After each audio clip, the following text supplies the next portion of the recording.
What if a documentary filmmaker entered Dragon Ball Z Part 2? An obstacle looms. The Dragon Lord. Morning chaos. Goku chirped as he jogged back into the little campsite we'd made the night before. He grabbed a bucket of water and dunked his head inside before I could answer, leaving it there for a bit longer than was probably safe, before finally yanking his head out and letting out a relieved sigh. Ah, that felt good. I worked up a bit of a sweat with my morning training. You working out too? I nodded, doing a few more bench presses with the small log left over from our campfire the morning before. Yeah, I either like to get a workout in early in the morning or late in the evening. Isco moved to take the log away and I got to my feet, looking my arms over. While I would never be as muscular as Goku was, that didn't mean I had to settle for being a pile of flab and thus gone right back to my normal routine of a 30-minute power walk and alternating days of strength training. In this world I was in decent enough shape, but hanging around the likes of Goku and Piccolo meant that I was going to need to work even harder to stay fit, if only so I could run away from danger. After all, you didn't need to be the fastest, just not the slowest. Good start, Goku said, walking over and looking me over. But maybe you should get some workout clothes. I don't think those jeans can be all that comfortable to fight in. Goku, if I am fighting someone, then we are already screwed because it means you and all your friends are dead. Ah, come on, don't be like that, he said with a laugh, slapping me hard on the back, and using enough force to make my teeth rattle. It's like I told Master Roshi, I bet if you put in the work you could get really strong. And like I said, we all know our strengths and weaknesses, I told him with a smile. You are a genius at fighting. I am a genius at scheming. Well, I am a genius in knowing when we should get up and moving, Chi-Chi said as she came around from the other side of the tent, stirring a pot. She decided to put on her old workout clothes, mumbling a bit the day before about how tight they fit, which might have explained why she had gone on a run with Goku after supper. It would allow her better range of movement, which I had a feeling was going to be rather important. Come on now, I made porridge. Goku was instantly gone from my side and Chi-Chi blinked as she realized the pot she'd been stirring was no longer in her hands. Goku, she roared as her husband wolfed down the contents. That was for everyone. It was? Goku asked, mouth full. But there is hardly anything in here. With you there is never enough food. Chi-Chi scolded before turning to me. Sorry Chaos. It's fine, I assured her. I still have some of the capsules Bulma gave me, there is cereal in there so I'll just have that. You have Bulma's capsules? Goku asked, excited. Filled with food. Yes, Goku, and Isco has been instructed to destroy them if you try and snag them. I snapped, knowing that the food crazy idiot would eat everything and then ask why there wasn't more. Sure enough, the Saiyan began to laugh bashfully at that. Ah, come on Chaos, I'm not that bad.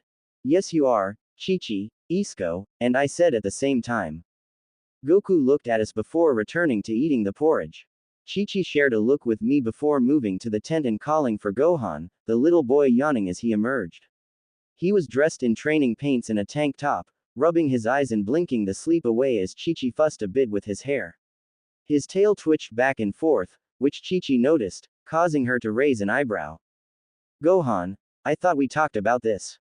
Ah, but Mom, he whined. No, Gohan, she said, and he shot me a disgruntled look. Honestly, I'd forgotten how bratty Gohan could be before Piccolo had gotten a hold of him. And don't blame Chaos. He brought up a good point and I agree with him. So does your father. It had happened during our supper, when I'd become worried about the chances of a full moon. It was something I needed to let Chi-Chi know about. I understood not telling Goku, so he didn't realize he'd killed Grandpa Gohan during his rampage. But Chi-Chi needed to know so she could make sure Gohan never harmed anyone or himself by accident.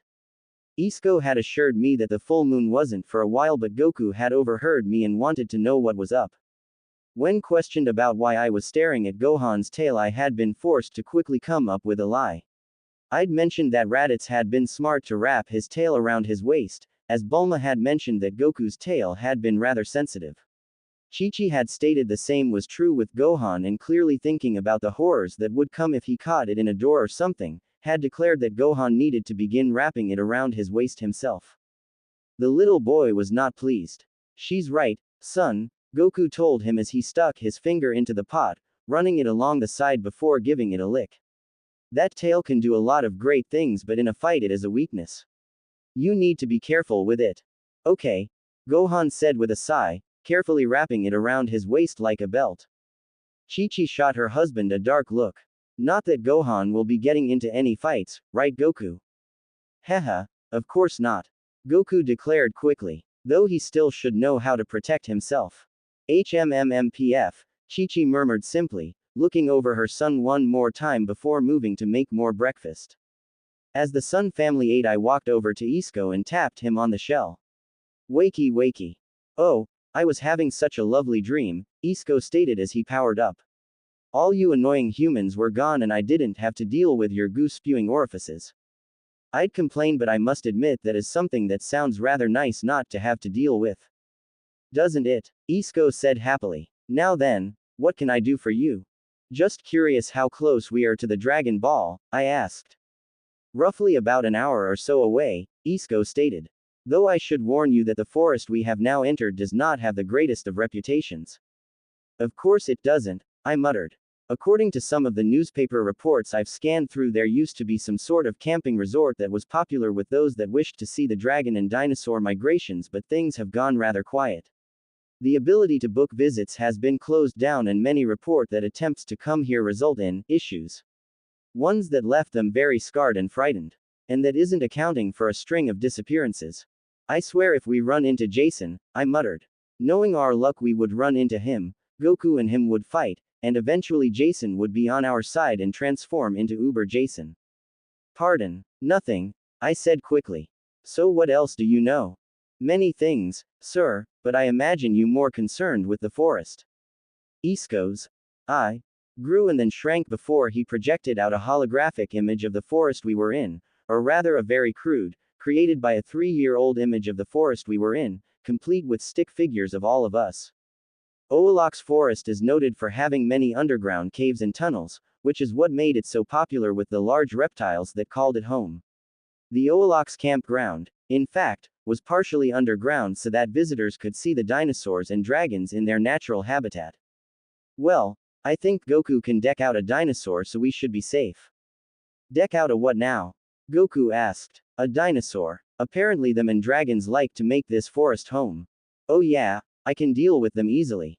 Goku raised up his arm and flexed. Except there will be no need to, Chi-Chi stated. Everyone knows that such creatures aren't dangerous. Worst you have to worry about is one hiding an egg in your bag. They love to trick people into taking care of their babies. I stared at her for a long moment. What? She asked. Nothing, just surprised. I shook my head at that. Anywho, Isco says we're about an hour away from the Dragon Ball. Wonderful, Chi-Chi said happily. This might turn out rather easy. We could spend the rest of the day hiking, letting Gohan observe the fauna. Goku though had tilted his head, deep in thought. You can almost hear the squeaky gears turning in that head of his, Isco commented, floating out of reach when I tried to bat him for that comment. Well, if we are going to go for a hike, Gohan should have a walking stick. Walking over to my bike, and it was mine, despite Bulma having only technically lent it to me. If she didn't want me to have it, she shouldn't have let it out of her sight. He went over to one of the compartments I had set aside for him and rummaged through it a bit before pulling out a familiar red rod. Ha ha, he laughed, giving the weapon a twirl. There you are. Gohan, come here son. Gohan hurried over, running with the same reckless abandon that so many children had, only to come to a stop and stare with wide eyes as his father knelt down before him. This is the power pole. Your grandpa Gohan gave this to me when I was around your age and it helped me through a lot of troubles. And now, he pressed the pole into Gohan's hands, I want you to have it. Really? Gohan whispered. Really? Goku confirmed only to let out a yelp when the power pole suddenly lengthened to 3 times its size, making Gohan wobble as he tried to adjust to the size difference. The boy cried out in surprise and Goku braced him before the pole then retracted to the size it had been only moments earlier, then shrunk down to a far more manageable size for him. Haha, sorry about that. Goku said, embarrassed. Yeah, that's what makes the power pole so special, son. It can grow to whatever size you want it to.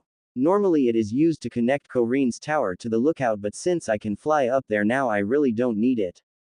Gohan looked over the pole, sticking it out and letting out a delighted little gasp when it shot out an extra foot.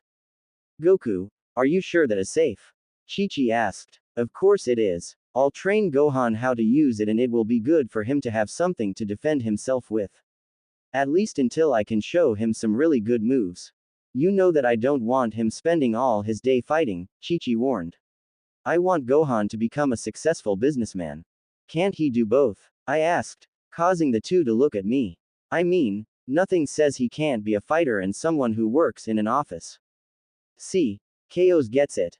Chi-Chi glowered at him. You're only saying that because he's agreeing with you. Well, yeah, Goku said, and even Chi-Chi to pause, realizing that Goku did have a point. Come on Chi-Chi, he said, wrapping an arm around her, it's going to be fine. We're going to snag the Dragon Ball and then we'll walk around the forest and you can show Gohan all the animals and plants, and then after lunch I'll train with him for a bit. Then we can decide if we want to head to Capsule Corp or wait till morning. I suppose you're right, she said with a small sigh before smiling slightly. It does sound like a nice peaceful day. It was only when I felt the roughly made stone spear touch the soft flesh of my throat that I realized those two idiots had jinxed us. MC. Gohan wasn't really for sure what to think of the last few days. When his daddy had told him that they were going to meet some friends of his, Gohan had been excited and a little scared and then excited again. He never got to leave their home and the forest around it, and his father had said that Kame House was completely different from their home, and it was. It was an island, in the middle of the ocean, with sand and grass and a turtle. One that could talk. It had been so amazing. And then Uncle Roshi had taken him inside because some mean man who apparently didn't like his daddy had shown up and Gohan hadn't known what to do. He'd begun to cry and he hated that because he knew that he was being a baby and desperately wanted to be a big boy. Big and strong and tough like his daddy. His daddy wouldn't have cried. He would have punched whatever scared him. Aunt Bulma had tried to keep his mind off his worry, but he hadn't calmed down until his daddy had returned, but he'd been so hurt. It was like every boo-boo that Gohan had ever gotten had been put on him all at once. And there had been Mr. Piccolo, who looked really scary but didn't actually do anything, and Mr. Chaos, who had seemed nice and had the funny robot and made sure to get him food and treats while his daddy introduced him to Uncle Krillin and Uncle Tien and Uncle Xiaosu. After that, things had gone rather quickly. He'd been surprised after they'd returned home, expecting that either his mommy would make him stay while his daddy got to continue having a fun adventure or at least yell at them, but finally let him to go. But instead she not only had agreed, she decided to come, and it was really fun. Now they were walking through some tunnel with a bunch of people in funny outfits pointing spears at them, and Gohan had no idea what to do. He just hoped that his mom and dad would keep him safe. MC. Dear Lord, we've been kidnapped by yuppies, I thought to myself as we were all led through the tunnels. At first I had been startled and terrified when I'd felt the spear touch my throat. This was the world of Dragon Ball, after all, so who knew what vile, wild, savage, monstrous beings we'd stumbled onto. Savage demons, bloodthirsty wolf men, a lost tribe of purple humans who craved flesh. With Dragon Ball you could never be sure, because this was the reality that had brought about the living nightmare fuels called Boo and Cell. I had been startled and terrified. At first. Then I had seen their dirty Hawaiian shirts, their wide-brim floppy hats, slightly torn cargo shorts, and flip-flops, and realized that we were being taken captive by tourists. Yay. Come on guys, we were just enjoying a nice camping trip. Goku complained, hands held up in the air. I wasn't sure why he hadn't just wiped the floor with all of them, as I could tell that their power levels were weaker than mine. But no, Goku was going along with this, allowing them to lead us all by spear point into the, well, surprisingly roomy and well-lit tunnels. Like, freakily well-lit tunnels. Honestly, my apartment didn't have as good lighting. Wait, where the hell do I even live? I thought to myself as I walked towards the large opening at the end of the tunnel. Quiet, one of our kidnappers stated. He was wearing a misprinted t-shirt that said, "I'm with stupid," in English with an arrow pointed up, and had a pair of cracked binoculars dangling around his neck. You have intruded on the sacred lands of the mighty Dragon Lord and will now answer for your crimes. Now hold on, Chi-Chi protested. This is a national park, free for anyone to visit. No longer. Another of our kidnappers, a middle-aged woman wearing a hideously pink shirt and boat shoes with knee-high white socks, declared in an overly dramatic tone. The Dragon Lord has corrected that injustice and returned these lands to their rightful ruler, him. You will submit to his judgment or you will face punishment. To prove her point, she pressed the spear into the small of Goku's back. Okay, take it easy, Goku said, keeping his hands up. Goku, Chi-Chi hissed under her breath. Why are you allowing them to do this?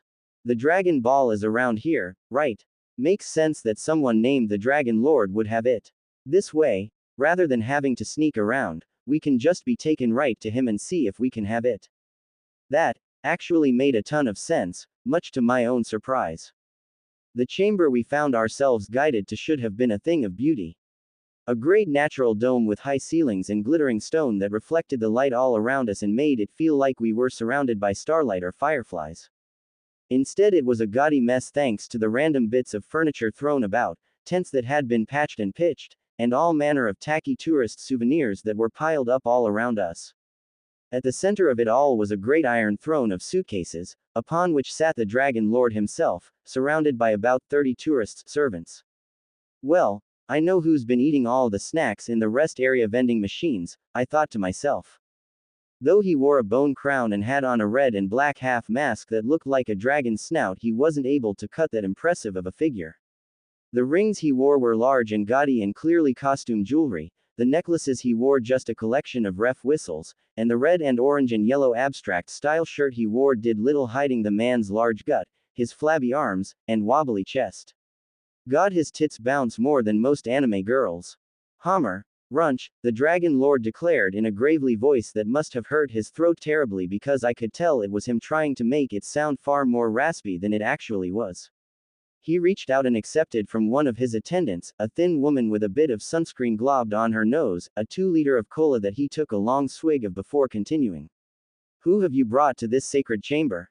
We found these intruders trying to claim part of your kingdom, the man said with a bow. Ah, so thieves then. The Dragon Lord declared, trying to stake claim to my lands. We were doing no such thing. Chi-Chi snapped back. We were camping, in a national park, and then your goons came and captured us. As is their right. This land belongs to me. It is my right as the lord of this lands. They are my kingdom and... Wait, Goku said, cutting him off, how can this be a kingdom if you aren't a king?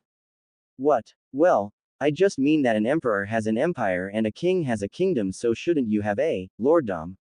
No, it is a kingdom. But you aren't a king, Goku said again. Well, yes, I am not a king. The Dragon Lord shrugged. I am not that egotistical. I merely ask for total domain over all I see, starting from this spot and expanding until it covers the entire globe. That isn't too much to ask, is it? Well, a little bit. Goku asked, tilting his head. Me personally, all I really want is to have a good day training and spend time with my friends and family. Ha, the Dragon Lord declared. You are a fool then, intruder. Friends and family, I have no need for such things.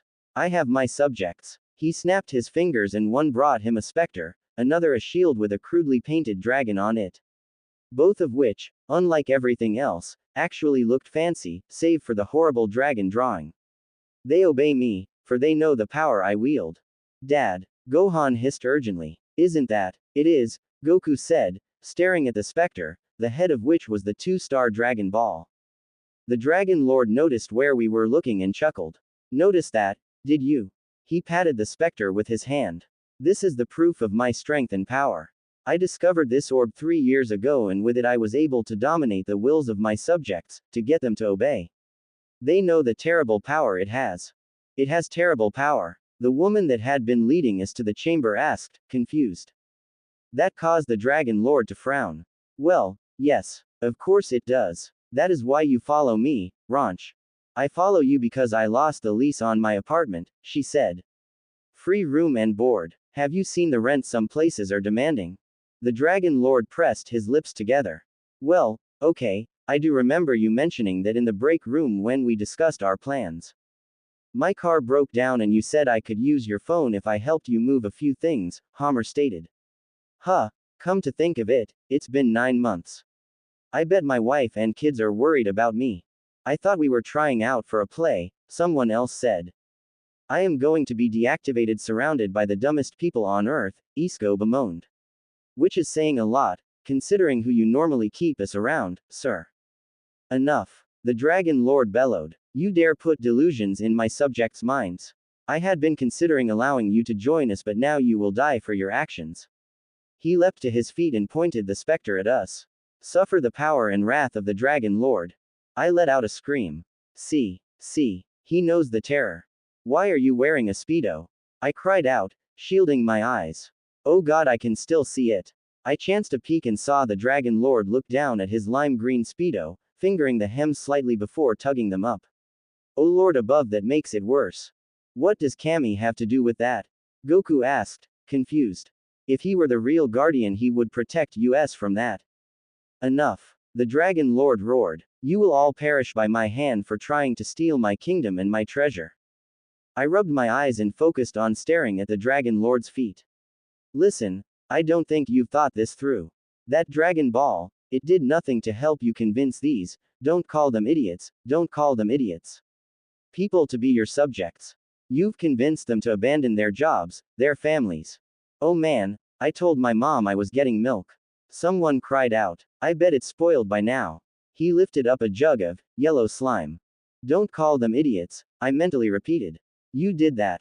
On your own. You managed to bring together your group through sheer force of will.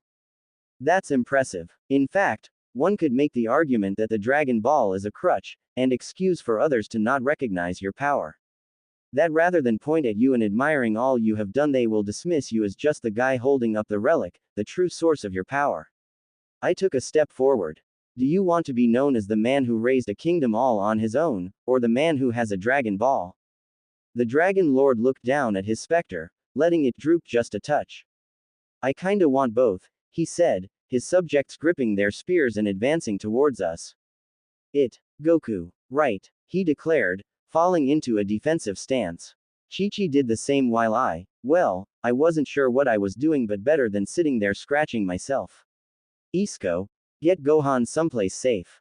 Which means I will also be someplace safe, so I am fine with that, Mr. Sun, Isko stated, using his spindly little arms to grab Gohan and, rather easily I must admit, heave him up and fly towards the ceiling of the cave chamber. If it's a fight you want, it's a fight you will get. The Dragon Lord shouted, leaping down the throne of suitcases. He was surprising agile for a big man, I had to admit. He spun his scepter before bringing his shield up to bear. Eliminate the threats, you wretches. This is the weirdest flash mob I've ever been a part of, one of the subjects said. I thought it was an extreme fitness camp myself, Robar, a woman in a torn tropical dress, declared before shrugging and rushing towards us, trying to spear Chi-Chi in the side.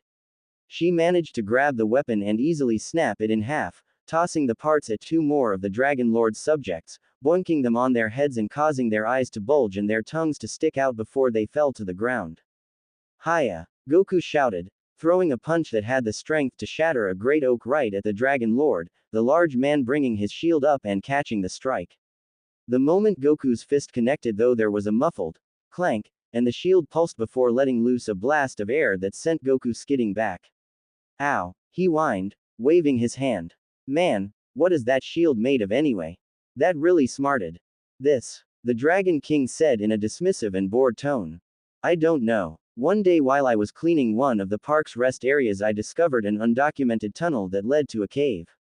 There I found a treasure chest and I opened it. I thought maybe I'd find something interesting like a television or a year's supply of tacos, but all there was inside was this shield. According to some carvings on the rocks nearby, it is the shield of countless defense, and absorbs the blows of a foe to send them back, but I never really got into frisbee or the rules, so, he gave a helpless shrug. I did paint this dragon on there. That makes it a bit neat. He gestured at the image of the crude-looking dragon that he'd clearly painted onto it with his fingers.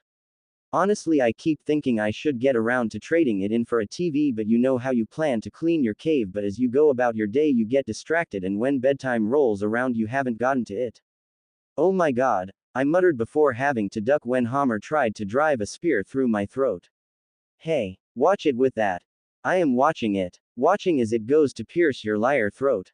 He went in for another attack and I leapt back, making sure to keep myself out of range. Stand still and just die. You want me to die? I asked, realizing I might have figured out an out for all of this. These people are, after all, gullible fools. That's right. Well, why didn't you say so? I said happily, holding out my arms. Honestly, you really should learn how to communicate with people and let them know what you want. It helps stop misunderstandings. That caused Hammer and Runch dead in their tracks, their spears dropping slightly as they considered me carefully. Oh, Runch said, glancing at Hammer. I guess we should have made that clear. Yeah, Hammer scratched at his chin. Sorry about that. No problem, happens all the time. I gave a friendly smile. Okay then, we can do this. You are very polite, Hammer stated. Hey, why not? He began to rear back only for me to slap my head. I almost forgot. I need to see your Form K450. I held out my hand. My, what? I gave the sigh I tended to use when I had just sat down for lunch and one of my employees called me just as I had peeled my apple and told me I had to come super quick because there was a customer who wanted something and they didn't want to upset them by saying, no. Form K450, intent to kill a documentarian. I gestured up at Isco. Because this is going to be filmed and in my documentary you have to sign off on the waiver so we can use your likeness. Runch frowned at that, tapping her spear against her palm. Can't you just blur our faces out? Well, sure, I said, but before they could move to attack again I added, but that is going to be a Form B52. Do you want to fill out a B52? I asked just like one would if their friend said, I think we should stick live piranhas on our. No, Hammer said, realizing that AB52 might not be something he wanted to tangle with. I sighed in relief. Good. That's really good. Runch nodded and held out her hand. Alright, let's fill out the forms and get to killing you. I laughed at that, gentle though, not mocking. Nothing that would set them off. A chuckle a parent might use. I don't carry the forms with me. You know how big and bulky those things are. We have to submit a request for K450 forms. You have any writing paper around here? I think Sablade has a stack of it, Hammer stated. Great. I'll try and walk you through it. Runch went to retrieve the paper only to pause. Wait, why aren't Sickett and Klemp having to fill out those forms? They are fighting that woman. I glanced over at Chi-Chi just as she did a spin kick, knocking out another one of the Dragon Lord's subjects. Oh, it's because they were grandfathered in to be allowed to do that. All very technical. I can get you the documents to prove it, you'll just need to request them using AF2U form. We're good, the two shouted, hurrying off to get the paper. Oh baby, you are so talented, I murmured to myself, and they are so dumb. I looked back to where Goku was fighting the Dragon Lord and saw that unfortunately he hadn't figured out a way to get past his defenses. The man might have been a big old boy and have fashion sense that would make Richard Simmons scream in terror, but I had to admit he knew how to use that shield. Every time Goku threw a punch the Dragon Lord managed to block it. Didn't matter if it was fast or slow either. Goku sometimes wound up for a big hard punch and the Dragon Lord would brace himself even as the shield did all the work. Other times he went for a flurry of hits, lightning quick so that his hands completely disappeared into a blur. Once more the Dragon Lord managed to block every single one.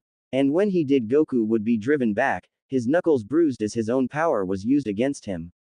You can't defeat me, the Dragon Lord mocked. You have no hope. I am the wall that will never break. The fortress that will never fall. He pointed his specter at the panting Saiyan. You will die here, intruder, and there is nothing you can. And that's when Gohan slammed the extending power pole into the top of the Dragon Lord's head, driving it a bit down into his torso before it popped back up, revealing his dazed and swirling eyes. Nice work, Gohan, Goku called up to his son. I knew if I pushed him to the right spot you'd take him out. He turned to help Chi-Chi only to see her standing next to a scattering of bodies, brushing her hands against one another with a little cloud of dust coming off of them. I think I need to begin training again if I am going to travel more with you, Goku. She declared, doing a high kick that had my groin aching just at the sight of it. I'm not as flexible as I was 5 years ago. Goku chuckled at that. Hey, we'll figure out a good regiment for you. He turned to me. Where are your opponents, KOs? Oh, they are around but we won't need to worry about them, I said with a shrug, walking over to the Dragon Lord's knocked out form. I nudged him with my shoe, making sure he was out cold. And to the victor go the spoils, I commented. Yeah, Goku said, grabbing the Dragon Ball and passing it from hand to hand. Isko dropped down with Gohan, his father ruffling his hair before he pressed his lips together in thought. So, like using the power pole? Yeah, Gohan chirped. It worked out really well. I'm glad. I might have grown out of using weapons, but that doesn't mean you can't use them. He reached down and grabbed the Dragon Lord's shield. Here Gohan, why don't you have this? Goku, Chi-Chi asked. You saw what it could do, he argued. And you were always worried that Gohan might get hurt. The power pole means he can fight at a distance if he has to, and the shield will protect him. She slowly nodded. I like it. She walked over and kissed Goku on the cheek. And I like you using your head for more than fighting. Goku blushed at that before leaning down and strapping the shield to Gohan's arm. The boy grinned only to cry out when the shield made him tilt to the left, his arm flailing about wildly as he tried to right himself. Goku finally grabbed him and steadied him, chuckling softly as he helped Gohan move the shield so it was in front of him, a bit more balanced. Guess we'll have to get you used to the weight. He teased, and Gohan looked at the shield, a bit unsure before his gaze hardened and he gave a firm nod. Well, I think we should get out of here before anyone wakes up, Chi-Chi said. I really don't want to have to deal with these people anymore. Probably should call the authorities too, I muttered. Isko. Already done, sir. They should be here within the next hour. Goku nodded at that. Then let's get moving. Here Chaos, why don't you hang onto the Dragon Ball, just in case? I didn't quite follow his logic since I was weaker than probably even Gohan, but shrugged all the same and took the Dragon Ball. Another has claimed me. Hopefully they will have better hygiene than the last guy. What the? Chaos? Goku asked, seeing me staring intently at the Dragon Ball. You okay? Shot in the dark, but you ever have one of these things, talk to you. Goku rubbed the back of his head, pondering that. Not that I can say. Of course I might not have heard it. You do get easily distracted, Chi-Chi stated. What? Goku exclaimed, staring at his wife. I do not. Please, you always do. Everyone knows it. She smiled and motioned for Gohan to follow her back towards the tunnel. They do not. Come on, Chi-Chi. Goku gave chase after his family, leaving me and Isko standing amongst our fallen foes. Sir? Isko asked. Nothing. I muttered, the Dragon Ball silent. Hopefully I'm just hearing things. I didn't need to look at Isko to know he didn't believe that either. MC. We brought pencils and pens, just in case. Hammer said, coming back into the chamber, Runch right behind him with an entire ream of paper. Now then. The two looked at their fallen companions. He tricked us. Runch declared. He tricked us and fled. She narrowed her eyes. That man is so dead. Yes. Hammer declared. So, let's get that K450 request put in so we can do just that. Runch nodded and the two sat down, using the Dragon Lord's conked out form as a table to begin their writing. A wish is made. Come forth Shenron. Hey Dad, Bulma. Dr. Briefs said with a smile, stubbing out his cigarette and twisting away from the microscope he had been using to look at. Well, Bulma wasn't sure what her father was working on. With him it could have been 1,000 different things. People tended to forget that while his first degree was in physical science, he had, in his long life, earned a multitude of others. Couple that with his mind working so quick at times that he tended to solve problems before he even finished studying them, and it was common to find him with multiple projects going at once. If it weren't for Mom's laser focus, I probably would have been just as hyper-erratic as he gets. Bulma thought to herself as she moved into his workshop. Are you busy? I can come back. Nonsense. Dr. Briefs declared, patting a chair. How many times have I told you that you are welcome to interrupt me at any time? Bulma, knowing that he wasn't speaking hypothetically, instantly stated, 28 times. Exactly. It's just, I know you are busy and I'm probably being silly. Her father raised a hand, cutting her off. Bulma, there is nothing you could say that is silly. He paused. Well, unless you were trying to be silly. Are you? No, Dad, she said with a smile. Then you aren't being silly. He reached up and rubbed his beloved cat Scratch under the chin. My inventions, they are just lifeless things. You. Your mother. Our pets. They are what matter. People tell me that what I create will stand the test of time and that's why I should focus on them. I say that's why I shouldn't. Because they will last forever, all of you will not. I only have so much time with all of you and I don't want to waste a second of it. I set this down. He picked up a bit of metal, a device of some kind. Bulma wasn't for sure, and it will be there when I get back, exactly the same. But I blink and suddenly you aren't babbling at my ankles but rushing off to school. He smiled at her and Bulma found herself managing to smile back. So, what is it you want to talk about? Well, she shifted, wringing her hands together. I guess it kind of has to do with what you were just talking about. People not being around forever. Ah, he said, leaning back in his chair. Is this about Yamcha? It is, she admitted. Feeling bad about breaking up with him and now he's dead. Bulma winced at that. Her father was being rather direct. Yes, but considering they were literally waiting to bring Yamcha back, why dance around the subject of death? That's the thing, Dad, I don't feel bad. Her father stared at her for several long moments before finally nodding. Of course. You feel as if you should feel worse and you don't. Exactly. She threw her arms up in the air and rolled back in her chair a few feet. And what's worse is I don't know how to feel about not knowing how to feel. I mean, should I be more upset because the two of us dated and while I had decided to break up with him because we were having issues he was still my boyfriend up till right now and I should be mourning him? Or am I trying to force myself to mourn him more because I feel like I should but I really don't? Am I too sad or not enough? She made her chair spin several times. I just don't know. And it's driving me crazy because I feel like everyone is looking at me expecting me to feel worse and sometimes I think they are right and other times I feel like they should lay off and, she suddenly stopped herself. And now I'm dizzy. Her father pushed away from his desk and patted her on the knee as Bulma hung her head. Well, I'd ask if you wanted to know what I think but I think the answer is pretty obvious. She gave her dad a watery smile at that. Bulma, there is no wrong way to grieve. Anyone who tells you otherwise is a fool. We aren't machines, I should know, I've built enough of them. She chuckled at that, weak and soft but it was still a chuckle. We all deal with life in our own ways. We approach everything differently and so long as you aren't breaking some law, then it's fine, no matter what we do. I know, but, her father cut her off before she could go any further. Bulma, just look at me and your friend Goku. We are completely different and I don't just mean in terms of how we handle threats. He punches them and I design lasers that burn them up. He married that girl Chi-Chi before he was 20 and I waited till I was in my late 40s before I married.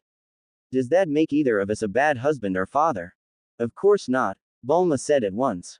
Both of you are great. You're, well, you know. She smiled and he nodded once in acceptance of that. And Goku, oh if you saw how he was with Gohan. That's my point, Bulma. We all live how we wish. And it is different from everyone else and we have no right to judge others for how they live. You mourn how you wish to mourn, sweetie. Right, she said, taking a breath. She didn't know if she believed her father but she did appreciate his kind words. Now then, he said softly, squeezing her knee, with that settled can I tell you something that might upset you or might make you feel a bit of relief? Okay, she said slowly, unsure just what her father might be getting at. You and Yamcha were never going to last. Oh, she said, surprised by that rather frank announcement. I'm sorry sweetie but it's true. The two of you, well, you didn't fit together well. He looked away, but less because he was ashamed, she could tell, and more that he was trying to figure out how to explain what he was trying to tell her. You know how sometimes you need a wrench that applies a ton of pressure. The nut is just stubborn and it sticks no matter what you do or however many times you loosen it. And other times there are nuts that need to be handled gently because if you squeeze too hard you could cause it to strip the bolt's threads or dig into the wood. There is nothing wrong with the wrench or the nut. They just don't work together. That was me and Yamcha, huh? In my opinion yes. He is a nice boy and a good friend. I hope you two can keep being friends. But you weren't right for each other. I could tell that by the way you two fought. Yeah, I can see that, she said with a shake of her head. The way the two of us would go at each other. That's not what I meant, he said, cutting her off. It's natural for couples to fight. Not you and Mom, she said. That made her father chortle. Oh, your mother and I find our ways to show we're mad at each other. You just never noticed because we swore never to do that in front of you. He looked her in the eye and she knew at once she'd spend the next few nights lying in her bed and wondering just what she had missed when it came to her parents and their marriage. The fights they had had in secret that she'd never known about. Couples fight, but the good couples know how to fight properly. You and Yamcha, you didn't fight properly at all. Because we yelled at each other. Because you yelled and he left. Bulma opened her mouth to counter that.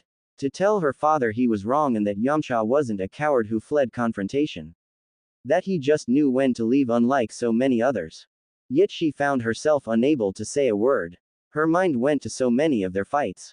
How she would get upset with something he would say or do, or just as many times wouldn't say or do, and then the two of them would begin bickering and hurling insults only for Yamcha to leave with a bitter little comment while she was left shouting for him to come back and finish what they had started.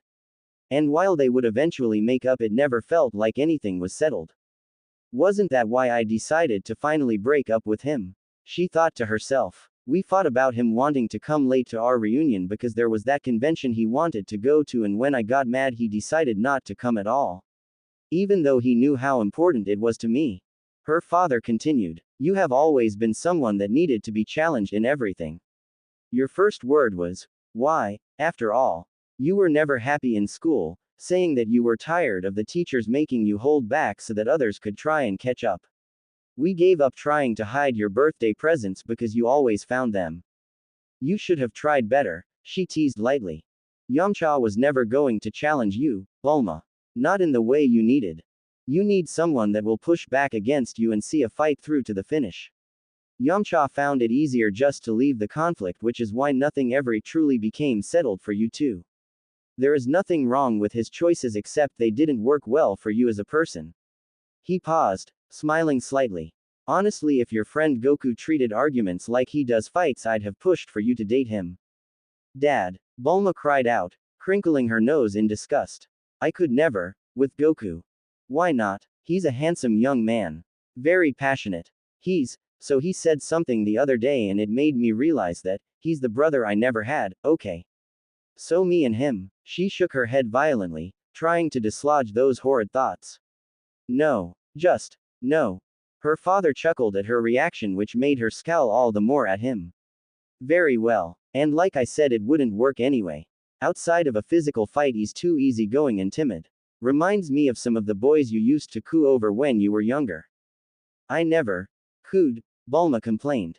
You only saw their looks and never considered their personalities. They were too soft-hearted for you, would have cried the first time you raised your voice. You need someone like him, but with plenty of passion and determination in all things. And a drive to win that matches your own. Bulma merely nodded, deciding to keep that all in mind. There was something to what her father had said. A logic that she'd never considered before, but now that she knew it, couldn't get it out of her head. It was like when she learned a new trick to build an engine and wondered why she'd never tried something like it before. Every time we fought, I always pushed him, and even though I was angry, I was never more upset than when he would walk away or refuse to talk to me. And when we made up, I said I was fine and would apologize or tell him that I forgive him, but I didn't mean it. Not really. I kept dwelling on it. Even now it feels like he died just to avoid talking to me. She knew that was wrong to think, and she'd never say the words aloud, but it was true. But someone that will challenge me. Who will stand up to me and scream right back when I'm being a bitch? Yeah, that could be frustrating, but no more than anything else. And, she smirked to herself, there are benefits. Sweetie, Bulma's mother called out, your friend Goku is here. The last Dragon Ball, Bulma said, getting up from her chair and hurrying over to the door only to turn back around and run to her dad, giving him a kiss on the cheek. Thanks, Dad. Have fun bringing the dead back to life, sweetie. He called out after her as Bulma hurried upstairs. MC. Piccolo frowned as he watched Goku greet the rest of his friends. He didn't know why he was sticking around. He'd done his part and gotten the Dragon Ball. It had been ridiculously easy, as his had landed in a freshwater lake that was home to some rather angry fin-backed dinosaurs. A few punches to their snouts though had gotten them to back down and let him retrieve the ball. He'd barely gotten wet, honestly. If that is how easy it was to gather the Dragon Balls, I don't know what gave King Piccolo so many problems. Sometimes it was so odd to think about his previous incarnation. Some days he saw him as a father. One he didn't know, other than the memories he had inherited from him, but a father all the same. He would do something and just know that his father would not have done the same. Allying with Goku, for one. Or not taking advantage of him being injured by Raditz, King Piccolo would have slaughtered all of them even if it meant his death later, smiling as he finally managed to end his hated foe once and for all. But Piccolo hadn't done that. He had realized that in order to ensure the Earth survived Raditz, he needed to work with Goku. Let them determine who ruled over the planet later, far better that than to be King of Ashes. Yet there are other times where I feel exactly like him, Piccolo thought as he stood in the corner of Capsule Corp's main courtyard, Goku and his friends chatting amongst themselves. I remember things, memories that I can only have if I were him born again. Did we manage to cheat death through the reincarnation? Or is it something else? He shut his eyes. And why does it matter when that Saiyan will be returning in 13 months? Deciding who I am will not help us win. Very helpful. Goku's wife, Chi-Chi, if Piccolo remembered correctly, was telling Bulma. Thank you for letting Chaos come with us. You are more than welcome. Bulma said before suddenly grabbing the tall blonde human's arm and tugging him away from the Sun family. But just remember, he is documenting my life. Come on, Bulma, we didn't forget that. Goku called out. He asked us a lot of questions about you. Bulma though didn't respond, and after a moment Goku noticed Piccolo and beamed. Hey, you been here long? Since this afternoon, Piccolo said. The moon was a half full and beginning to rise, marking how late it was. What took you so long? We have to be training and every second we waste only gets us farther behind. Yeah, I know that, Goku said, not taking offense to Piccolo's tone. It was something that didn't annoy him about his rival, that he didn't get offended over the smallest thing.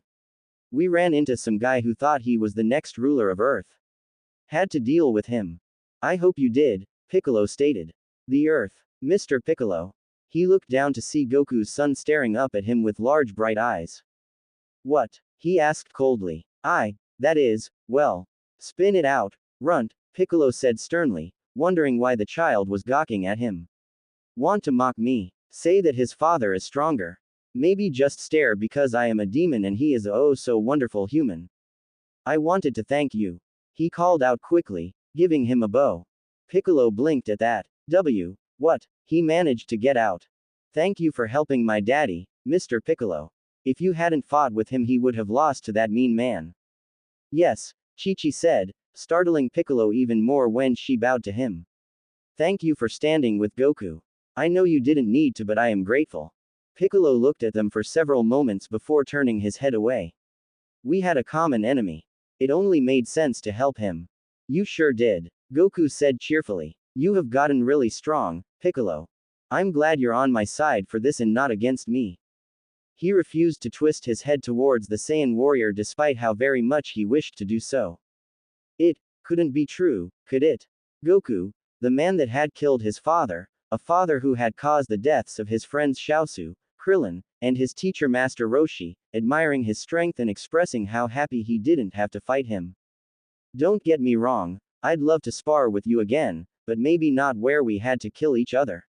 He smiled big and bold as he rubbed the back of his head.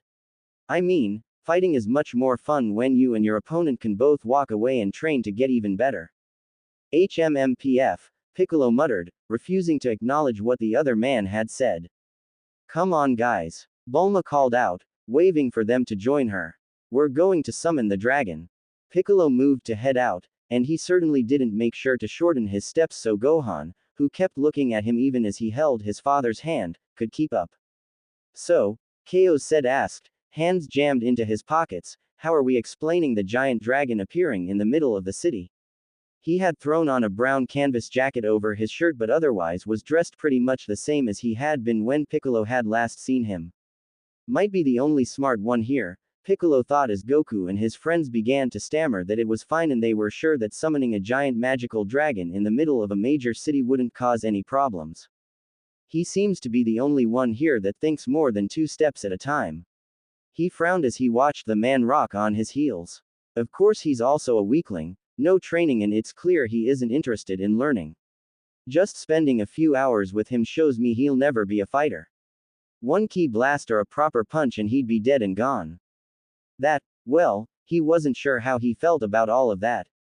Goku stepped up towards the pile of Dragon Balls, placing the last one down and causing them all to pulse with energy.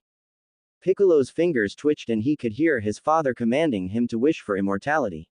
And yet he also heard Kaio's comments about how that was a foolish wish and forced such thoughts from his mind.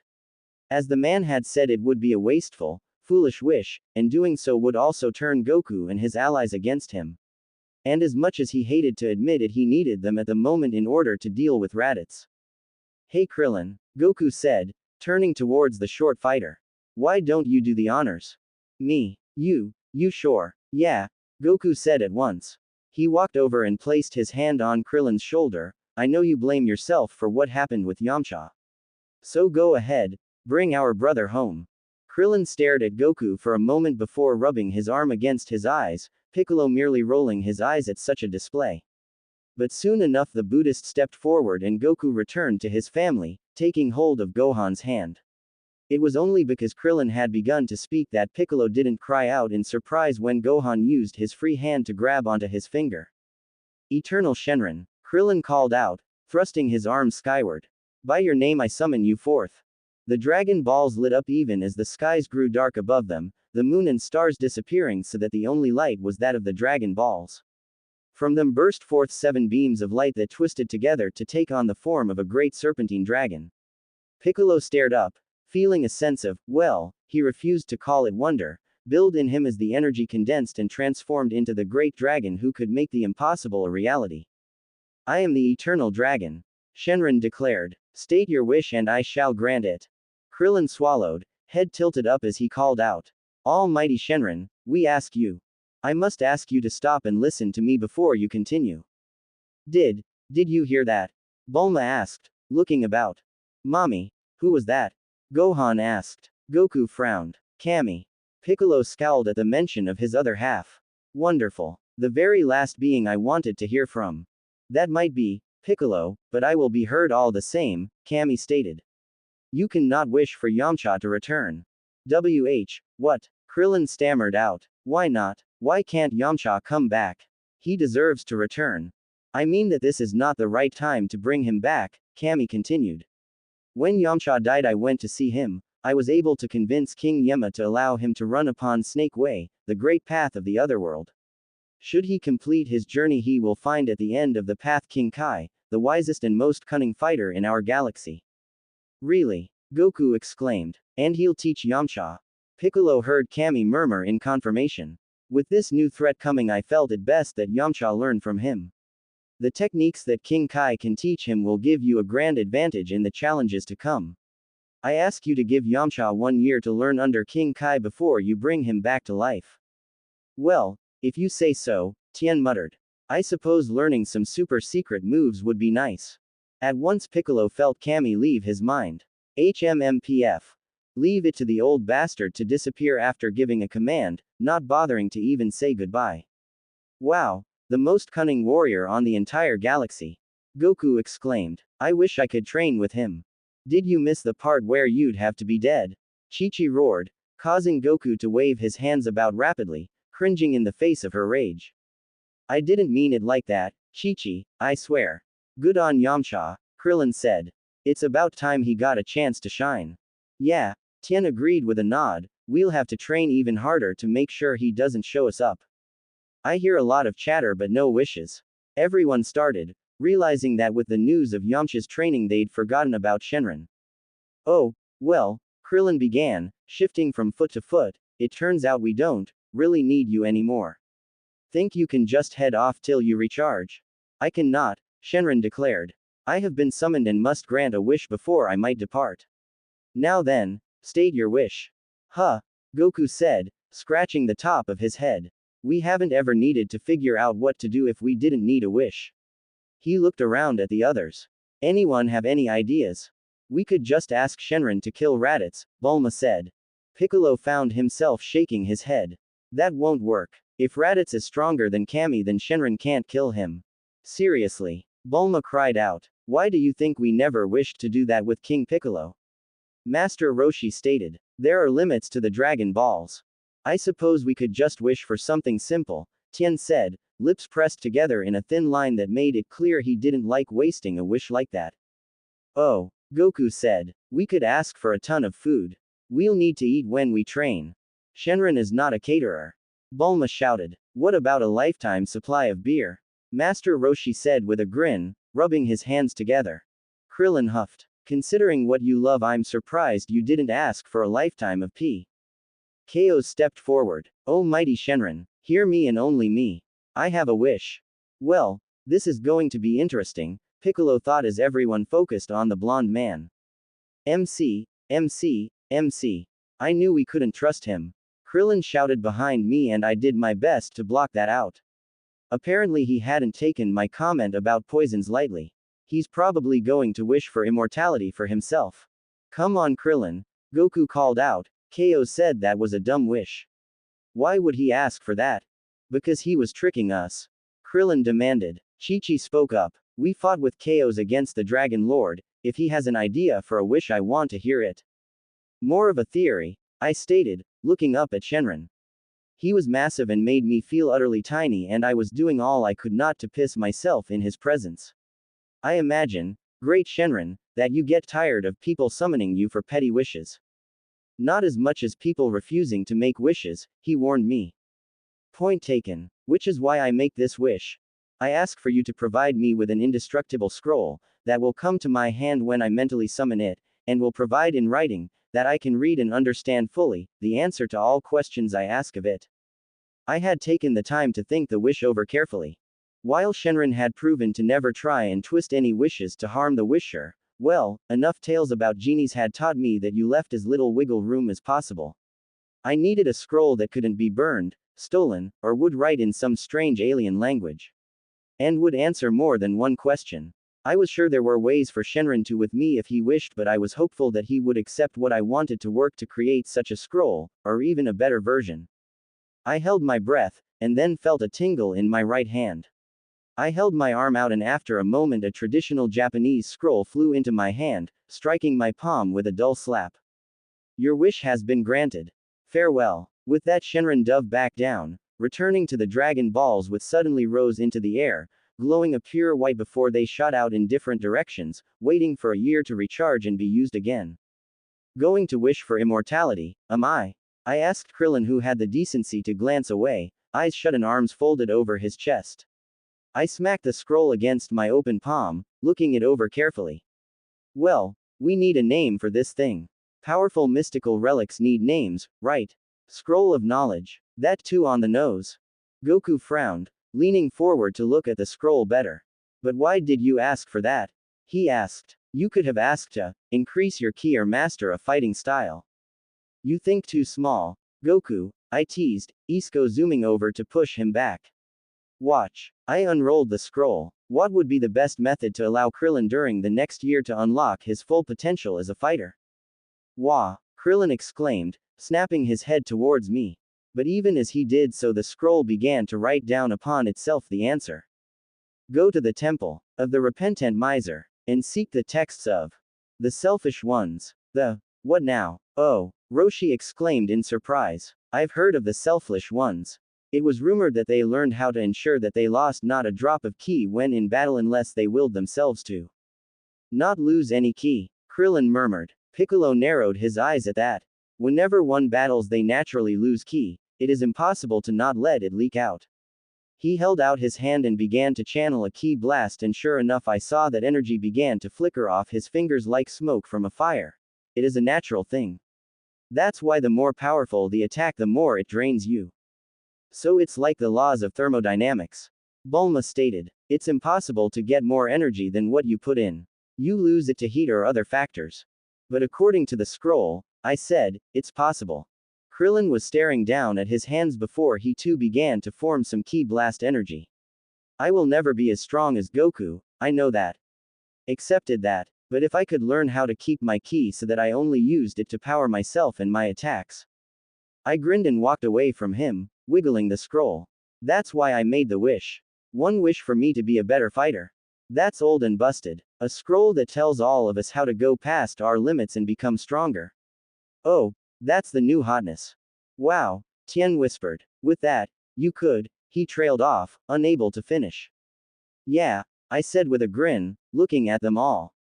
So I guess it's a good thing Bulma hired me for a long time because it looks like Isco and I will be sticking around for a year. I suppose I don't have a choice in this, sir. Oh, you have a choice. You can leave right now. I sense a trick. Well, other than you'll have to return your cut of our paycheck from her, I have a scroll that gives answers. Want to learn how to turn air into gold? I asked him.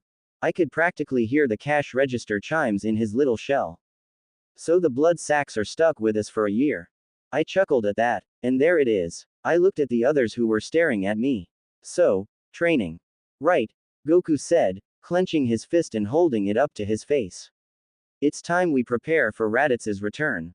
Tien rubbed his chin. Xiaosu and I can head out and find a place where we can practice our moves. When you are ready, Chaos, you can find us and let us ask that scroll a few questions. And I guess I should begin researching the Temple of the Repentant Miser, Krillin said with a frown, kicking at the ground. Now, where could that be? I expect all of you to be stronger by the time I see you again, Piccolo said coldly, glaring at all of his in equal measure. If you expect me to be the one to save you all, you're in for a painful surprise. I'm willing to save the Earth, but if you fall to Raditz, that's your fault. Oh, don't worry, Goku exclaimed happily. We'll all make sure we are ready for him. So, we meet back in a year. Bulma chirped. Right, the Z Warriors declared, all tensing and ready to fly. Hold up, Chi-Chi called out, grabbing onto Goku's arm with one hand and Krillin's in another. Why are you all going your separate ways? To train, Chi-Chi, Goku said, confused. Yeah, Krillin echoed. I need to find the temple. Right, and it makes sense for you to fly off when you know where it is, but why go racing off now? She looked at the others. And why are all of you leaving? To train, Tien repeated slowly. Chi-Chi's eye twitched. I get that, but why aren't you training together? The Z fighters all stared at her in confusion and Chi-Chi let out a weary sigh. Okay, so Goku and Piccolo, you two are roughly at the same level of power and strength, right? Piccolo frowned at that. I'd say I'm far stronger than him. Now is not the time for boasting. Chi-Chi screamed, getting right in the Demon King's face. Piccolo leaned back, eyes wide in shock and, I had to admit, a bit of fear. Not that I blamed him. Chi-Chi might not have been a Saiyan and might have gone to rust a bit when it came to her fighting. She had complained rather loudly on our trip to Capsule Corp about being out of shape and needing to get exercising again. I didn't know if she noticed how Goku lit up at that, but she'd realize soon enough that not training was the biggest mistake she'd ever made, but she still had the fires of a warrior in her. Now then, Goku and Piccolo are roughly at the same level in terms of ability and power. So doesn't it make more sense for you two to training together? What? Piccolo cried out. Train with him. Goku though considered that, tapping his chin with his index finger. Actually, that isn't a bad idea. I bet there is a ton I could learn from you, Piccolo. And you from me. Like his moves if you decide to finally settle things, I whispered to Piccolo, having moved to stand near him as Chi-Chi scolded the Namekian. That gave Piccolo pause and he began to mull over Chi-Chi's suggestion. I suppose there is merits to that. And Tien, Krillin, and Xiaosu, the same applies to you three, Chi-Chi commented. You can work together to strengthen yourself. Maybe even have 3-on-1 fights with Goku or Piccolo. She smiled. Unless you don't think you can manage. Oh, she and I need to spend some time together. I thought with glee, watching as Chi-Chi pressed just the right buttons to rile the Z warriors up. We can manage just fine. Krillin declared. And when I find that new technique, I'll have to move up to work with Goku and Piccolo. Only because I'll surpass them, Tien said firmly, Xiaosu nodding in agreement.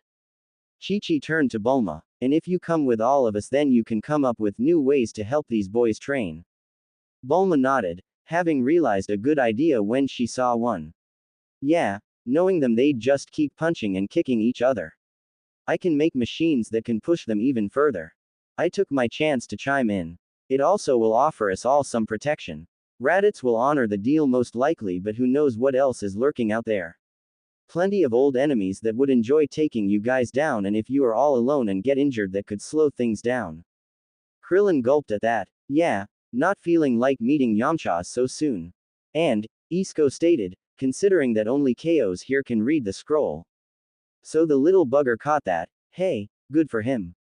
You will need him around to answer questions. And rather than us traveling about finding you all, it will be easier if we all stick together. Exactly, Chi-Chi said with a smile. All of us. Master Roshi can make sure you boys don't forget the fundamentals, and I'll make sure. Wait, you are coming too? Master Roshi exclaimed. Of course I am, Chi-Chi stated.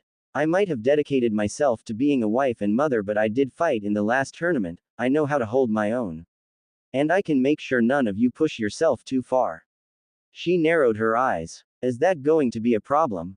Well, haha, not at all, Roshi said nervously. Well, I think it's great. Goku declared. It will be nice for all of us to be together. He wrapped an arm around Chi-Chi, and her glower at Roshi turned into a soft smile. So, when do we get started? I think that all depends on Bulma, I chimed in. Me? The young woman asked. Yeah, Capsule Corp must have some land sitting around not doing much. Maybe a research facility. Bulma considered that. I'd have to ask my dad, but there were a few large islands that we had set up some stations on to do testing. I could find one that doesn't have a ton of wildlife, so we wouldn't have to worry about causing too much damage. Or ones with a lot of vicious wildlife to test ourselves again, Tien asked. Krillin's eyes went wide at that suggestion. I don't know about that. I watched as the gang began to discuss things, making plans and coming up with strategies. Well, you wanted to change things and now you have. Goku won't learn under King Kai, so he's not going to have the Kaioken in his back pocket. Chi-Chi being with us is a plus, but it also might hurt Gohan's growth. Krillin and Tien hopefully will get stronger, but Bulma and Master Roshi might end up in the crosshairs. I shook my head. Yeah, you've changed things. The only question is, will it lead to better things, or worse?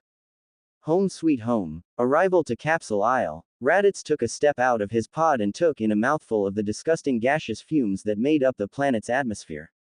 He tasted many different things in the air, but sulfur was the most familiar to him. The humans, according to the records his pod had scanned from the Earth databases, called the planet Venus, after a forgotten goddess of love and beauty.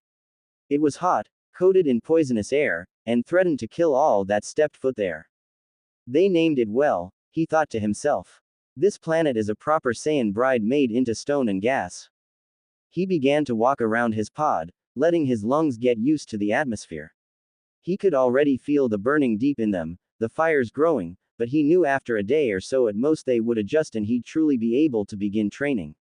No, first he would take his time, learn the lay of the land and prepare his camp.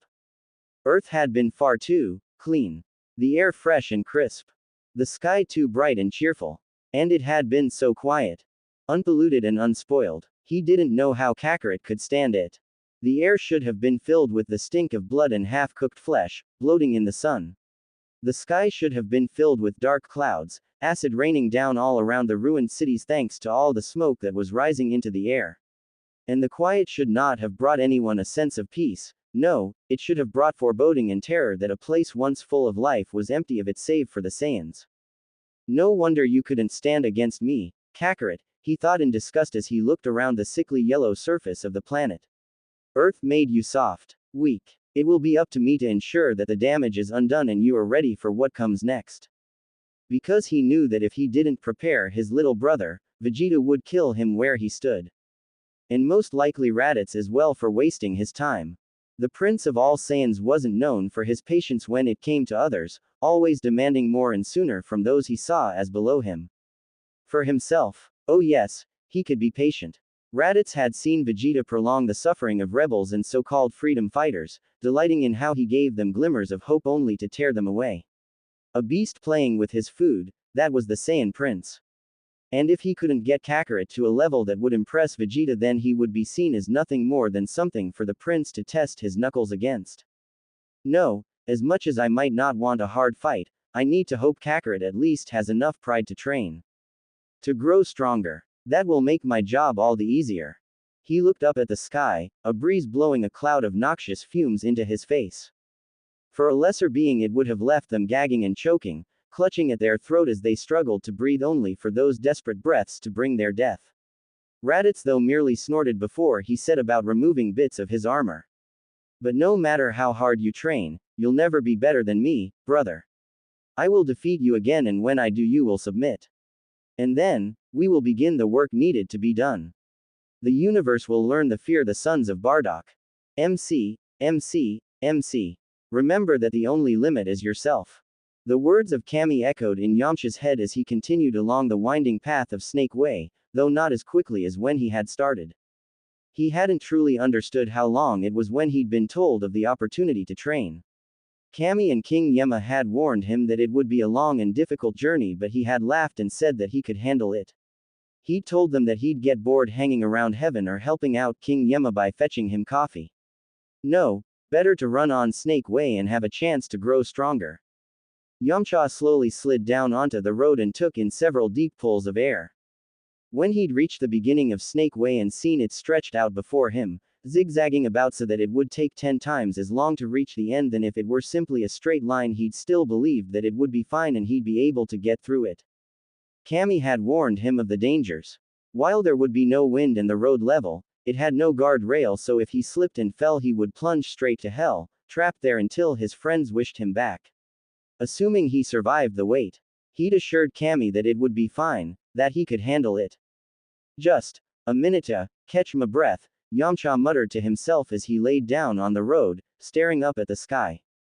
Cammy had warned him that he wouldn't be able to cheat his way across Snake Way. Well, it isn't alive in the sense that you and I are, but there is something there. Something that understands the task ahead and does not look kindly on those that attempt to bypass it. Attempt to fly and you will find your ki drained at a rate far beyond what you are used to. Attempt to leap and the distance will grow as the coils shift, leaving you plummeting towards hell. Try and find someone to carry you and Snake Way will shift and you will find yourself throwing from their arms. It knows what you want and it makes you to earn it. Quote. They had taken nearly a day going over every possibility and Yamcha had found there simply were no outs. He had to run Snake Way. The whole thing. He felt his chest rise and fall as he sucked in mouthfuls of air, waiting for his heart to stop pounding. But it was the last warning that Yamcha knew he should have listened to the most. Not dismissed and laughed at. The others. About how hard it would be and the inability to cheat. Both were still true, but he knew that he could fight through those and make it through. He'd done it before. All his life had been people telling him he couldn't do anything and him proving them wrong. The reason all but King Yema have failed to complete Snake Way is not the distance. Snake Way beats you not through the body but the mind. Tales are told in heaven and hell of the greatest warriors, with bodies like stone, mind like steel, and determination like diamonds, who were found sobbing reeks upon the way, begging to be brought back here. Hell is full of the prideful who chose torture over spending a moment more on the path. Yamcha understood now what Cammy meant. He had been running for what felt like days, yet all he saw was the clouds, the sky, and the path. He had no idea how far he had gone and how much remained. The sky never changed. There was no sun rising or setting, so he honestly couldn't even say how long he'd been running. It felt like days and he'd slept twice so far, but it could have only been hours. Or perhaps longer, as he'd run until he'd been exhausted. And because everything kept curling in on itself, it was easy to become disoriented. The first time he'd prepared to go to sleep, he suddenly jolted awake in terror that he'd get mixed up in the morning and begin running back the way he'd come, returning to King Yema's and losing all his progress. He feared that, if he got back to King Yema's, he wasn't for sure if he could start again.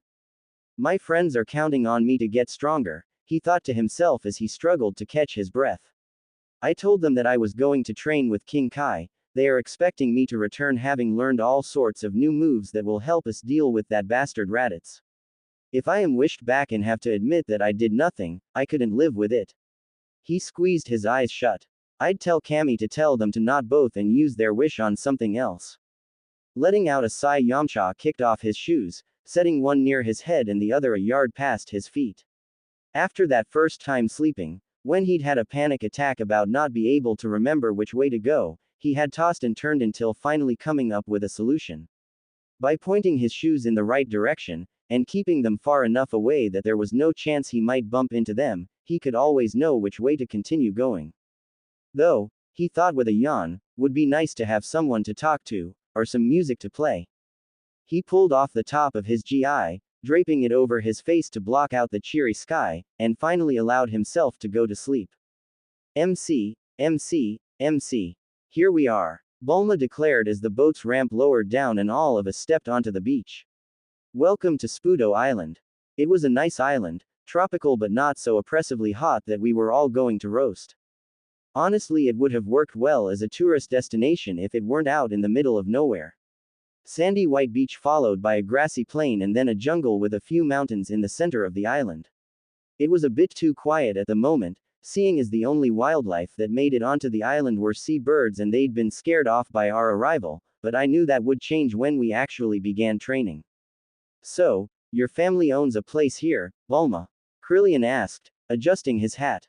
He was wearing a windbreaker and had a baseball cap on, a duffel bag flung over his shoulder. All of us had brought bags, some more than most, and for some reason had decided to have them all gathered up right at the ramp even though we were supposed to explore the island first, get the lay of the land, and then get settled in. Oh no, Bulma said with a grin, decked out in a t-shirt and jeans along with trendy sandals. She had spent half the flight debating about what color to paint her toenails, even asking Piccolo what he thought. It had been a long trip. We own the whole island. The whole island, Krillin exclaimed. I glanced at him. You forgot she was rich, didn't you? Well, maybe, he said with a huff, refusing to look at me. Even with helping him with the scroll, he still was standoffish, refusing to trust me. Bulma, not noticing the tension, grinned and motioned for us to follow her. Come on now, I want to show you guys everything. I patted my pocket to make sure that I had the capsule with my hovercycle, Bulma had finally told me, when Krillin had brought it up to most likely try and get me in trouble, that I could keep it as it was too girly for her. I endured the jokes because it was a flying motorcycle before putting on my baseball cap and throwing out my hand, casually catching the scroll of knowledge as it flew to me. I hope there is a good charging station, Isco stated.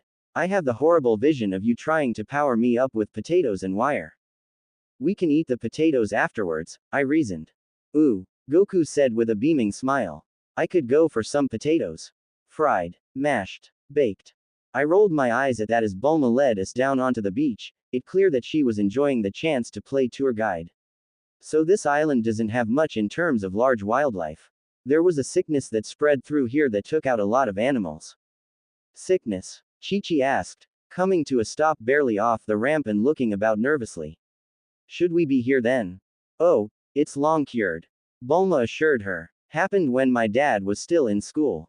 But no one wanted to spend the money putting new animals on the island, so it's mostly just bugs and plants and some sea birds. That's honestly why Dad bought it.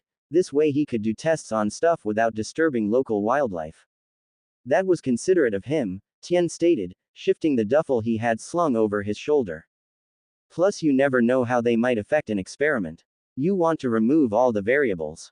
And there it is, I said with a snicker while the others just stared at Bulma, confused. I leaned over to her and whispered, do you ever get tired of being the only person in the group who went to college? College? I don't think any of them went to high school. Bulma began to point out other items of interest. So if you don't want to swim in the ocean, there is a pool at the research facility. That's where we'll be staying unless you want to rough it.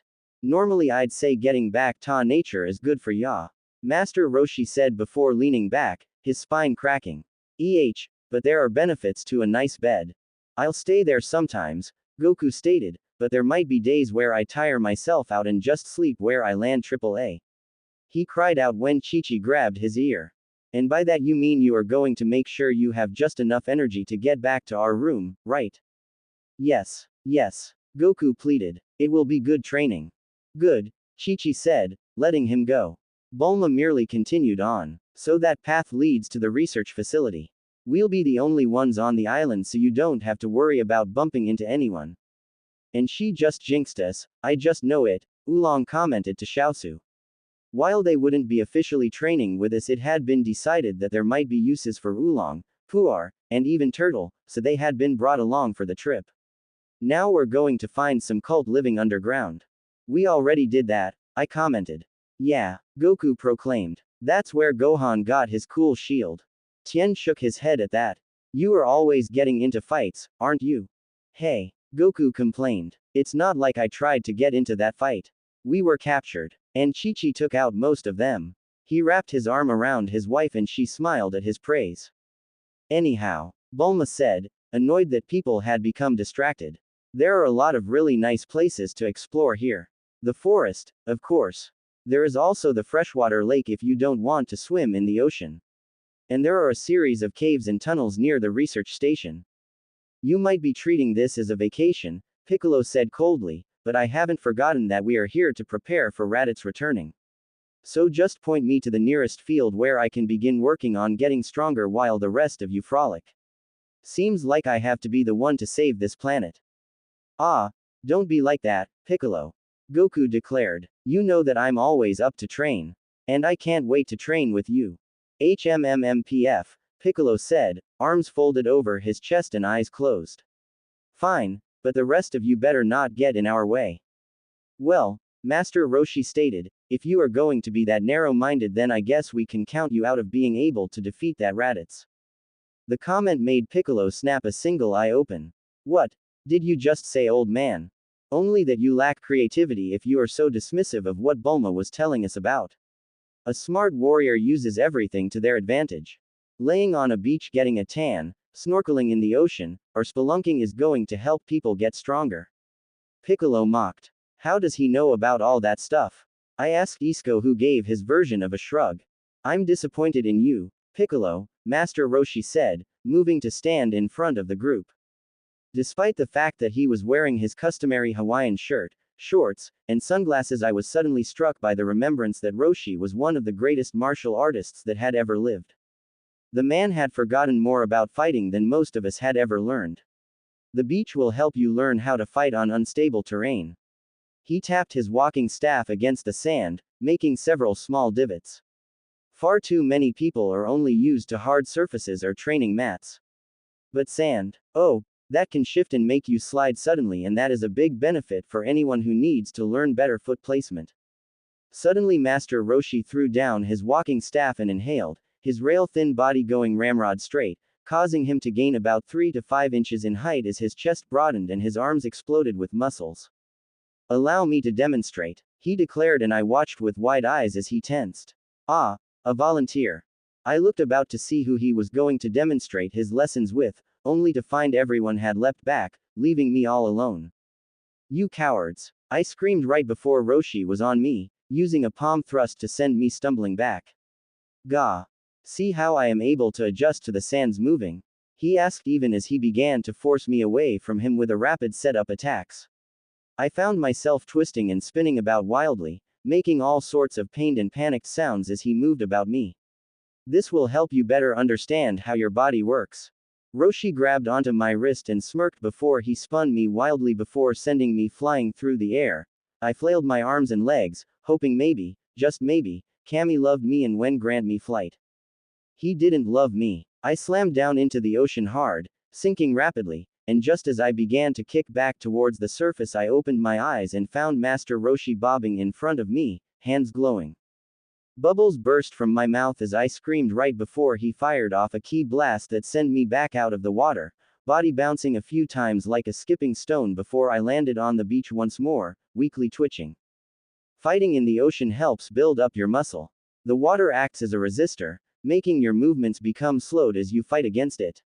It's like practicing in weighted clothes but for every part of your body and not just pressing down but from all directions. Oh, Goku said, stepping over me without a care. And I bet it also would help with your lungs. You'd need to hold your breath down there so you'd have to get by with less oxygen. As you learn to fight like that, getting more oxygen later on would leave you energized. And when you were fighting and began to pant, it wouldn't affect you as much. It's like training on Kami's lookout.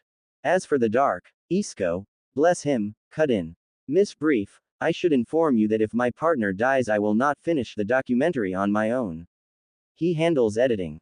Oh my god, chaos, she screamed, finally remembering that I was lying there utterly wrecked.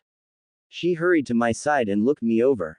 Master Roshi, you idiot. You could have killed him. What? Roshi said, and my head lolled to the side as he came up to me. Oh, hey, I forgot that this here fella ain't a fighter. Don't have much ki either. Wondered why he didn't try and fight back. He nudged my burning chest with his foot. Mommy, is Mr. Chaos okay? Gohan asked as he toddled over with my glasses, which had flown off my face after Roshi's first attack. He will be, Chi-Chi said, walking over and forcing something past my lips. I chewed and swallowed and instantly the pain was gone. You got senzu beans, Oolong commented. Chi-Chi nodded as I felt my body instantly knit itself back together. Yes. Goku got a bag from Korin before he came home. I decided I should be the one to hold onto them, knowing all of you they'd be gone already as you pushed yourselves to the limit. And I'm glad I did. Chaos, would you do the honors? Gladly, I snarled before, without bothering to get up from where I was laying, slammed my fist right into Roshi's balls. At once the old man deflated, falling to the ground and whining as he cupped his crotch. Oh man up you pansy, it's not the first time someone struck you like that, I'm sure. I eased myself up, expecting to feel even a twinge of pain, but honestly there was nothing at all. Not even the dull ache that came from a sudden pain that went away, but the memory of it remained, like when you pulled a muscle and even a week later remembered what it had felt like to have that sharp stabbing sensation suddenly hit you. Admittedly I'm probably the first dude to do that. Bulma, Chi-Chi, scale of 1 to 10 how was that hit? 8, Chi-Chi stated. 7 for me. I like to grab and twist myself if I can, Bulma replied. Right. I looked at the others. Also Piccolo. Yeah, he asked, clearly wondering if I was going to find some way to make him a sobbing curled up blob like Roshi for starting this mess. The caves can be used to heighten your other senses. You and Goku are left in there and have to sense each other with just energy, hearing, smell, and touch. I'd say taste but, ew. Piccolo considered that for a moment before nodding. Right, I suppose that will work. I believe, Isco stated, that we should use today to get a better feel of what the island is like. Goku and Krillin helped Roshi up, my punch having dropped him back into his normal old man form. Then we can begin working on regiments for all of you.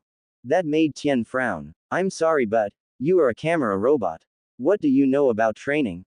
Other than the fact that balloons of blood and fat are doing it wrong. Isco asked sarcastically. Oh, not much. Hey, Xiaosu cried out, flying right up to Isco and getting into his face. Don't talk to Tien like that. Ah, so you wish to be lied to. Very well. Isco shifted slightly so he was looking past Xiaosu. You are brilliant at training and it makes sense why you never finished learning from your master how to do it. Xiaosu gave Isco a shove. Hey, Krillin snickered, maybe we just found a new sport, robot versus person boxing. Bulma frowned. Wait, how do you know about Tien and his training and his master? It seems that Master Shen is a vindictive old man. He set up an entire page on his school's website about how much Tien and Xiaosu suck. Shen has a website? I asked. Wait, he knows what the internet is. Apparently, Isco stated, turning to Tien. There is an entire section about how you once got your foot stuck in a poop bucket and another about how your third eye is clearly painted on and people should poke it. Tien pressed his lips together in a fine line. He did claim he'd get his revenge. If that's his revenge, I would like to request he be my eternal enemy. I called out. But that doesn't explain what you mean by my training being poor, Tien said, glaring at the drone. Do you train in a similar way to Goku? Yeah, Tien said slowly. Then you are as bad at it as him. Hey, Goku exclaimed in a panic. Why am I getting brought into this? I didn't do anything wrong. On the contrary, Isco stated, you have done much wrong. You bragged how you would practice day and night, working yourself to utter exhaustion and then pushing through the pain. That you would repeat moves over and over until your arms and legs felt like they were going to fall off. That you dedicated yourself fully to training. That's right, Goku said only for Master Roshi, having recovered from my testicular attack, to smack him in the side with his staff. Oh wow wow wow, Goku whined. Master Roshi, what was that for? Is that flyin' egg tellin' the truth? Are ya making all your trainin' just be ya work until ya collapse with no breaks? Well, I eat, Goku said only to get hit again. Ow, Master Roshi stop, Goku pleaded. I'm guessing the rest of ya think that's the smart way to train. Not me, Piccolo said with a huff. I often meditate. Good, Roshi declared. I don't need to waste time teaching ya the basics. Gohan chose that moment to speak up. I don't understand. What's wrong with how daddy trains? Roshi turned and spoke, in a softer voice, to the boy. It's well and good to train, but you need to give yourself time to rest. And eating and sleeping don't count. It's like how I allow you times to go play after you get some of our studying done, Chi-Chi told him. It lets your mind process what you learned. Ah, come on, Goku exclaimed. That just means I have less time to train. Krillin, Tien, and Xiaosu all nodded at that. I for one huffed. All I do is basic weight training and speed walking, and even I know you can't lift iron every day. Doesn't let your muscles heal up properly. Roshi pointed right at me. And he's the weakest of you all. Fair, I admitted, not bothering to argue. HMMMPF, Piccolo said with a huff, no wonder you barely have a chance to stand against me if that is how you have been training. Goku pouted at that, but when I train I get into the zone. There are other ways to train though, Chi-Chi stated. Mental training. Mental. Goku asked, and I could practically see the thought bubble above his head that had him boxing a large cartoony brain. Okay, so we need to defeat Raditz, right? I asked. So you saw him fight. Based on all that, what would you do differently? What are his weaknesses? Goku pondered that. Well, I know when I had my tail it was super sensitive, so I'd probably attack that first and foremost.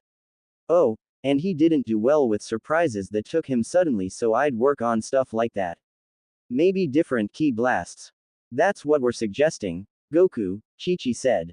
You can still be training as you relax, just use that time to think of new ways to defeat Raditz. She paused. Or think of other things so you aren't consumed by that fight. Roshi sighed, glancing at me. I see why ya suggested I come. I have a lot of work getting these boys out of their bad habits. He shot a look at Goku and Krillin, who both stood a bit taller. Ya forget how I trained ya. It wasn't all just sparring matches. I made ya learn how ta run properly, how ta be light on your feet. Use them brains of yours, he let out a huff. Something ya still have problems with. So I guess I have ta make getting ya both back into fightin' shape my main focus. And I have something else that will help, I told him, taking my backpack off and pulling out a children's tablet. If you are good, Master Roshi, and focus on teaching them and not peeping on Chi-Chi and Bulma, you get 1 hour each night to watch all the internet you want. Roshi frowned as he looked at the tablet. I don't see. I nodded to Isko, who used his wireless connection to unlock the device, Roshi's eyes going wide as the Dragon Ball version of popped up. Oh, blood burst from his nose before he slammed down to the ground, twitching. Why did I never think of that? Bulma wondered. I have taken the liberty of already complying several training regimens you can employ, Isko stated. Ones that will allow you to switch up fighters, even someone who is currently weaker than you can teach you control. And Krillin might not be the only one who needs to leave for a while, I reminded them, thrusting out my hand and summoning the scroll of knowledge from where it had fallen. We can take a look at that later. Goku said excitedly. I want to check out the island so we know all the best places to train. Finally, Bulma declared. Let's get going then. She motioned for us to follow her along the path. Now I'll admit it isn't much, not a grand resort or anything, but I think people will be fine. MC. The group stared in shock at the main entryway of the research facility. Rather than the cold and Spartan-style setup they'd been expecting, it instead looked like the entrance to a grand mansion. The ceiling was 3 stories high with a chandelier dangling overhead, the walls were a light cream color with expensive-looking artwork, and there was even a red carpet that led to the grand staircase. MC. The kitchen is lacking in a few things, Bulma said as Chi-Chi, Master Roshi, and Chaos all stared in shock at the professional restaurant setup that stretched out before them. Pretty much every kind of appliance could be found there, waiting to be used. Chef-grade knives hung on the wall. There was a full grill with smoke fan in one part of the kitchen, and over at the other end was a pastry chef's workstation with everything needed to make graduation cakes and fancy French desserts. Whoa, Goku declared, head stuck in the massive walk-in freezer. Look at this grub. Chi-Chi and Gohan both sighed as they grabbed Goku and began to pull him away. Ah, let me just look a little while longer. He bemoaned. It can birthday present. MC.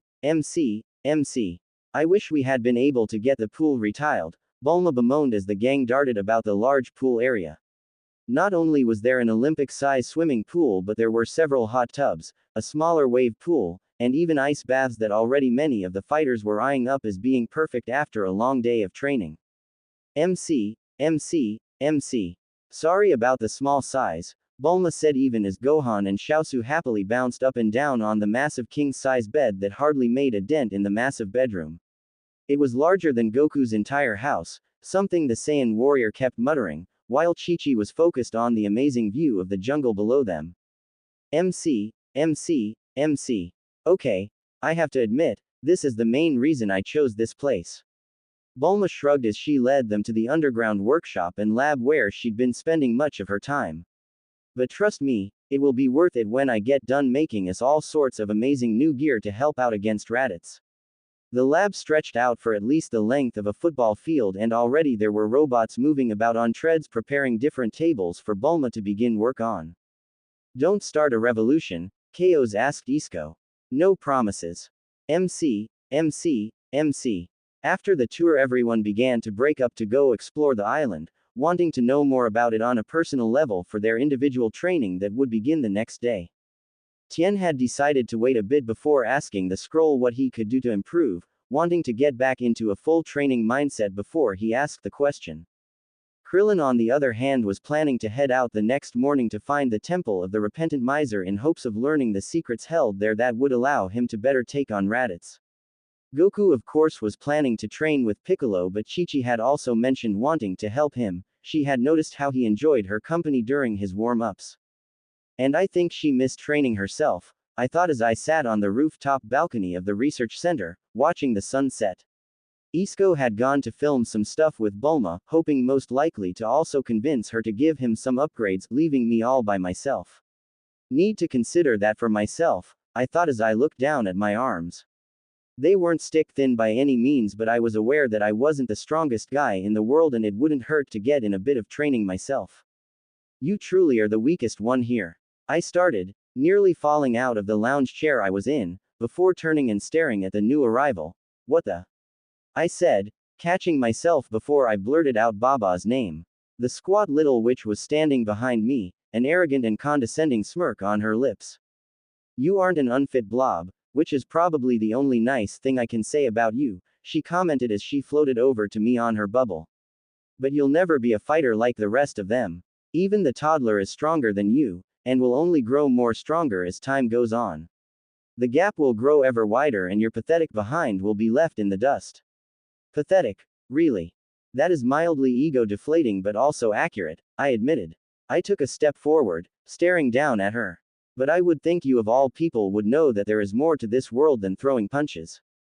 Hey, of course I do. Though nearly all you fools can't see that.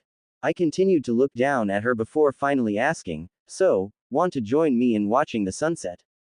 I've seen thousands of them. They are boring and only enjoyable to boring people. So perfect for a limp noodle like you. She cackled at that, but I merely continued to stare at her. Ah, don't like that. Too bad. It's the truth. Dentists are a wonderful thing, I pointed out. That made her scowl at me. Watch your tone. It isn't wise to insult someone that can alter your future. Apologizes, I said, giving her a mocking bow.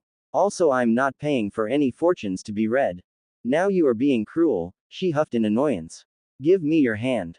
I just said. Not that you dimwit, she snapped, her bubble rocketing forward so she could grab my right hand with her leathery fingers. Yes, yes, very interesting. She continued to stare at my palm as she spoke. I watched you when you summoned the dragon. When the wish to bring back that scar-faced buffoon didn't work, you stepped forward to claim the wish as your own. I was hoping you'd do that. What one does with the chance for power tells all there is to know about a person. You could have chosen many things, avocos, to no longer be a weakling. To be taller and stronger. For a bigger. I glowered at that, but Baba continued on. But you wished for knowledge. And not just one time either, you were clever. That scroll of yours, designed to only work for you, though I doubt the cotton-headed fools that you have around you realize that yet. It's the wish that keeps on giving, I stated. It's like, why wish to return someone back to life when you could wish for a ring that would allow you to do that over and over? Baba raised an eyebrow at that. You aren't as dumb as I thought. She went back to studying my hand.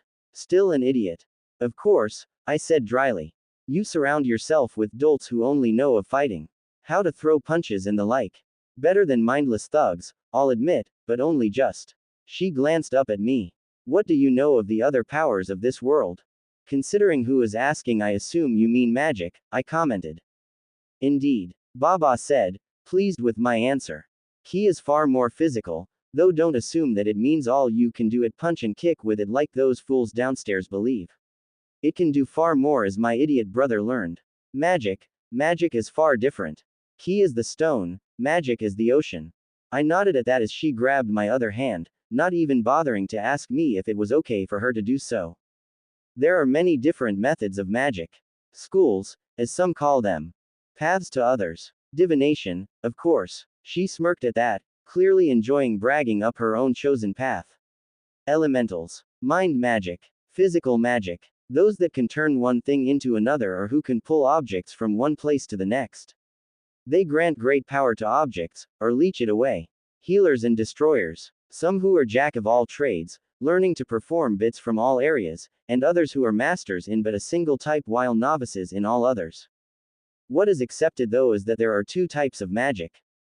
Good magic or light magic, and evil magic or dark magic. She looked up at me, making sure I was paying attention. Usually these forces can only be wielded one at a time. Magic is fed by our actions. A hero cannot slaughter the innocent, just as a villain cannot save a damsel in distress. It is a scale, sliding back and forth.